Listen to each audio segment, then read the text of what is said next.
बिस्मिल्लाहिर्रहमानिर्रहीम। अस्सलाम वालेकुम। क्लास 7 का आज मैथ का हमारा 29th लेक्चर है। एक्सरसाइज है 4A। इसका क्वेश्चन नंबर 1 हम लोग आज सॉल्व करेंगे। टोटल इसके 12 पार्ट्स हैं।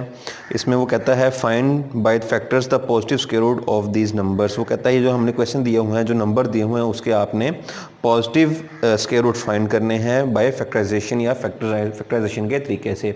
अब बच्चे हमने लास्ट लेक्चर में पढ़ा था या देखा था कि पॉजिटिव स्क्वायर रूट एक्चुअली जब हम किसी रकम का स्क्वायर रूट लेते हैं तो दो तरह के स्क्वायर रूट आ सकते हैं, वो पॉजिटिव भी हो सकते हैं और नेगेटिव भी। लेकिन मोस्टली ये आमतौर पे जिन नंबर्स को हम डिवाइड करके सॉल्व करते हैं बाय फैक्टराइजेशन या फैक्टर्स के तरीके से, तो हमारा पॉजिटिव स्क्वायर रूट आंसर आता है। तो यहाँ पे भी हम इसका पॉजिटिव स्क्वायर रूट ही फाइंड करेंगे। तो जो इसके कुछ पार्ट्स मैं आपको सॉल्व करवा दूंगा और बाकी जो पार्ट्स हैं वो आप लोग फिर खुद से कंप्लीट करेंगे। हमारा पहला ही पार्ट है, आपने 529 को डिवाइड करना है। अब बच्चे इससे पहले हमने लास्ट चैप्टर में इस तरह के रूल्स भी देखे थे कि कौन सा नंबर किस नंबर पे डिवाइड हो सकता है या मल्टीपल उसका हो सकता है। तो आपको वो रूल्स लाजमी याद होने चाहिए, उसके बाद आपके लिए इन सवालों को सॉल्व करना बहुत ईजी हो जाएगा। अदरवाइज आपको बहुत ज़्यादा मल्टीप्लिकेशन और डिवीजन करके इन क्वेश्चन को चेक करना पड़ेगा।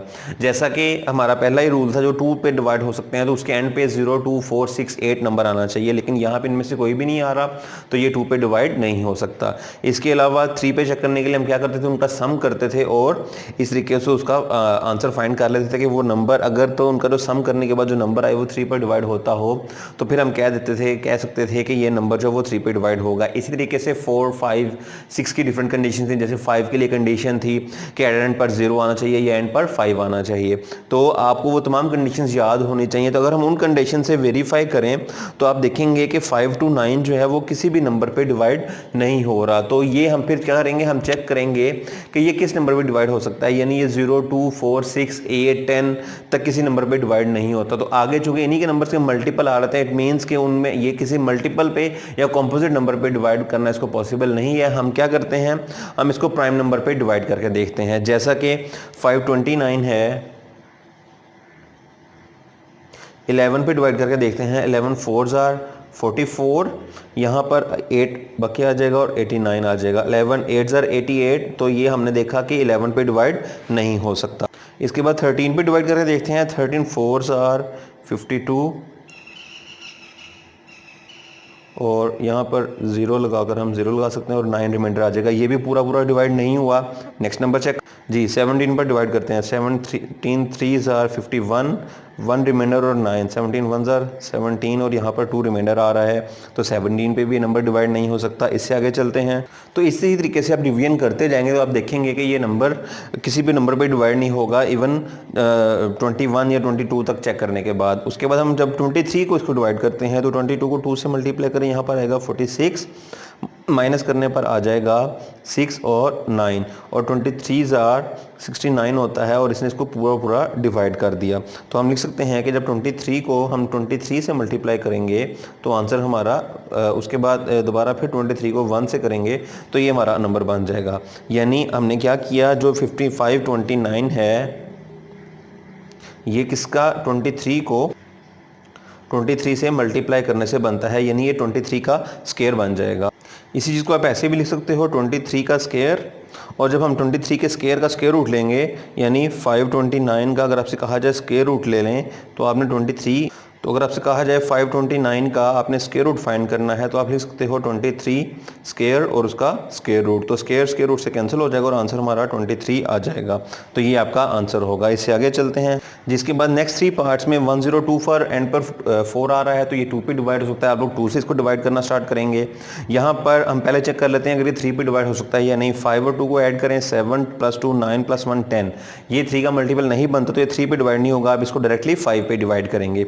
इसी तरीके से यहाँ पर भी 1764 आ रहा है तो इसको भी आप 2 से डिवाइड करना शुरू करेंगे। इसके बाद पार्ट नंबर 5 है वो मैं आपको सॉल्व कर देता हूँ जी। सबसे पहले आप देखेंगे ये 3 पर डिवाइड हो सकता है या नहीं। 2 पर तो नहीं हो रहा क्योंकि एंड पर 0, 2, 4, 6 वगैरह कुछ भी नहीं आएगा। इसके बाद हम देखते हैं 4 पे डिवाइड कर 3 पर डिवाइड हो सकता है या नहीं, तो हम इसका सम कर लेते हैं। 5 + 2 7, 7 में 0 ऐड करें 7 ही रहेगा। उसके बाद 8 और 9, तो 9 जो है नंबर वो 3 पर डिवाइड हो सकता है तो हम इसको 3 पे डिवाइड करेंगे पहले। और कोशिश बच्चे आपने हमेशा ये करनी है कि आपको स्मॉलेस्ट नंबर पे और प्राइम नंबर आपने लेकर उस पर डिवीजन स्टार्ट करनी है। 3 3s are 9, यहाँ से 2 रिमाइंडर बचेगा, वो 20 के साथ मिलकर 2 0 के साथ मिलकर तो 20 बना देगा। और 6 3 6 18, यहाँ से अगेन 2 रिमाइंडर आ जाएगा, वो 22 बना देगा। 6 7 21 15 और 3 5 15 बन जाएगा।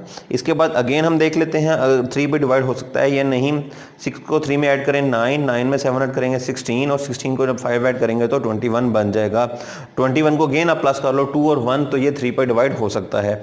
तो आप 3 पे डिवाइड करें, 3 1 3, 3 2 6, अगेन 3 2 6 और 3 5 15 आ जाएगा। उसके बाद अगेन देखें हम इसको 3 पे डिवाइड कर सकते हैं या नहीं। तो अगर आप गौर करें 5 और 2 को ऐड करें 7, 7 में 2 ऐड करें 9 + 1 10, 10 3 पर डिवाइड नहीं हो सकता। इससे आगे चलते हैं। अब हम चूंकि एंड पर 5 आ रहा है तो अब इसको हम 5 से डिवाइड करेंगे। 5 2 10, यहाँ से 2 रिमाइंडर आएगा 22 बन जाएगा। 5 4 20, उसके बाद अगेन 2 बचेगा और 5 5 25 बन जाएगा। उसके बाद अगेन देखें हम इसकी कंडीशन चेक कर लेंगे। अगेन ये 3 पर डिवाइड नहीं होता, 5 पे डिवाइड होगा तो हम 5 पे इसको डिवाइड कर लेते हैं। 5 4 24, यहाँ पे साथ मिलकर 45 बना देगा, और 5 9 45 हो जाएगा। अब हमें 5 के बाद पता है 49 जो है वो 6 पर डिवाइड नहीं हो सकता। इस 49 को हम 7 पे डिवाइड करते हैं तो 7 7 49 हो जाएगा। तो अब हम इसके फैक्टर्स लिख लेते हैं। 1 1 0 2 5 हम लिख सकते हैं इक्वल है 3 मल्टीप्लाइड बाई 3, 5 मल्टीप्लाइड बाई 5 और इसके बाद 7 मल्टीप्लाइड बाई 7। या आप इसको ऐसे भी लिख सकते हो 3 square multiplied by 5 square multiplied by 7 का स्क्वायर आ जाएगा। अब हमने चूंकि इसका स्क्वायर रूट फाइंड करना है 11 0 2 5 और इसका square root equals to 3 square multiplied by 5 square multiplied by 7 square और इसका स्क्वायर रूट। अब ईच टर्म का जब हम सेपरेटली स्क्वायर लेंगे तो हमारे पास उनके स्क्वायर रूट कैंसिल हो जाएंगे। हमारे पास 3 मल्टीप्लाइड बाई 5 और मल्टीप्लाइड बाई 7 बच जाएगा। और इसको आप मल्टीप्लाई कर लें, 3 5 15 और 15 को 7 से मल्टीप्लाई करेंगे तो 105 हमारा आंसर आ जाएगा। यानी अगर आपसे पूछा जाए 11025 का स्क्वायर रूट क्या होगा तो आप लिख सकते हैं कि वो 105 होगा। इसी तरीके से आप बाकी क्वेश्चंस को भी कंप्लीट करेंगे। क्वेश्चन नंबर 6 में 2304 में 2 पे डिवाइड करेंगे आप। इसके बाद 7th में पहले 2 पे डिवाइड होगा। इसी तरीके से 8th में भी एंड पे 6 आ रहा है 2 पे डिवाइड हो जाएगा। 9th में भी हम 2 पे डिवाइड करना शुरू करेंगे। आगे 10 11 और 12 तीनों में ही आप 2 से डिवाइड करना शुरू करेंगे और आगे से आगे नंबर आप खुद से फिर लेते जाएंगे। तो इस तरीके से बच्चे ये डिवीजन होगी, ऐसा नंबर आप फाइंड करेंगे। कोशिश आप पहले ये करेंगे कि प्राइम नंबर लें, तो प्राइम नंबर भी डिवीजन करने से आपका वो इसके फैक्टर्स बन जाएंगे और फिर उनका स्क्वायर रूट फाइंड कर लेंगे। तो होपफुली आपको ये लेक्चर क्लियर हो गया होगा। इसकी अच्छे तरीके से प्रैक्टिस कर लें, बहुत ज़रूरी चीज़ है ये फैक्टराइजेशन, ये सवाल को सॉल्व करना आपको अच्छे तरीके से इसकी प्रैक्टिस हो जानी चाहिए ताकि आगे फर्दर क्लासेस में आपको इसमें कोई भी प्रॉब्लम ना हो। तो इसको प्रिपेयर कर लें, अंडरस्टैंड कर लें, इसका कंसेप्ट अच्छे तरीके से क्लियर कर लें। Thank you.